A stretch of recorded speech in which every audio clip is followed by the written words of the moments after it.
Hi అండి. ఈరోజు chicken, బెండకాయ కలిపి పులుసు ఎలా చేయాలో చూసుకుందామా? చికెను, బెండకాయ వినడానికి వినసొంపుగా లేకపోయినా చేసుకొని తింటే మాత్రం టేస్ట్ అయితే సూపర్‌గా ఉందన్నమాట.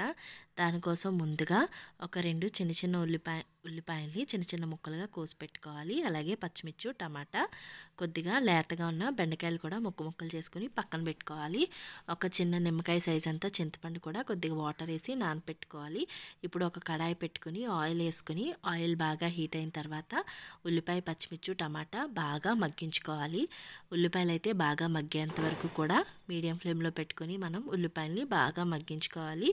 ఉల్లిపాయలు కొద్దిగా బాగా మెత్తబడిన తర్వాత ఒక స్పూను అల్లం వెల్లుల్లి పేస్ట్ కూడా వేసుకుని పచ్చివాసన పోయేంత వరకు కూడా బాగా కలుపుకోవాలి. అల్లం వెల్లుల్లి పేస్ట్ బాగా వేగిన తర్వాత ఆల్రెడీ కడిగి పెట్టుకున్న చికెన్ ముక్కల్ని మనం వాటిలో వేసేసుకోవాలి. ఆ ఉల్లిపాయల్లో వేసేసుకుని బాగా కలుపుకోవాలన్నమాట. చికెన్ ముక్కలు కూడా ఒక 5 మినిట్స్ మూత పెట్టి బాగా మగ్గించేసుకోవాలి. బాగా కలుపుకొని మూత పెట్టుకుంటే చికెన్ ముక్కలు కొద్దిగా మగ్గుతాయి. మగ్గిన తర్వాత రుచికి తగ్గట్టుగా కొంచెం సాల్ట్, అలాగే చిటికెడు పసుపు, అలాగే కారం కూడా మనకి రుచికి తగ్గట్టుగా వేసుకుంటే సరిపోతుందన్నమాట. కొద్దిగా 2 స్పూన్స్ కారం అయితే వేసాను నేను.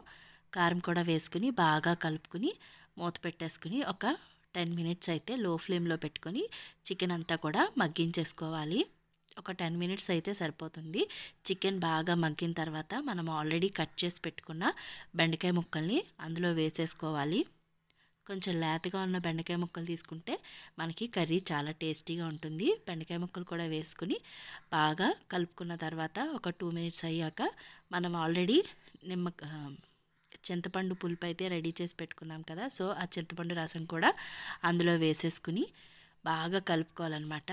పులుపు తగినంత వేసుకుంటే సరిపోతుంది. మరీ ఎక్కువ పులుపు వేసుకున్న కర్రీ అంత టేస్ట్గా ఉండదు కాబట్టి తగినంత చింతపండు పులుపు వేసుకుంటే సరిపోతుంది. బాగా వేసుకున్న తర్వాత మళ్ళీ మూత పెట్టేసుకుని ఒక 10 మినిట్స్ మనం మీడియం ఫ్లేమ్లో పెట్టి ఇలా ఉడికించేసుకుంటే కర్రీ రెడీ అయిపోతుంది మనకి. వాటర్ అంతా మగ్గేంత వరకు కూడా కర్రీని మనం ఉడికించేసుకుంటే సరిపోతుంది. ఇలా దగ్గరికి అయిన తర్వాత కొద్దిగా కొత్తిమీర తీసుకుని మనం కర్రీ పైన వేసేసుకుంటే చికెన్ బెండకాయ పులుసు అయితే రెడీ అయిపోతుందన్నమాట. కర్రీ అయితే చాలా టేస్టీగా ఉంది. నేను ట్రై చేశాను, మీరు కూడా ట్రై చేసి చెప్పండి. అలాగే నా వీడియో నచ్చితే లైక్ చేయండి, షేర్ చేయండి, సబ్స్క్రైబ్ చేసుకోండి.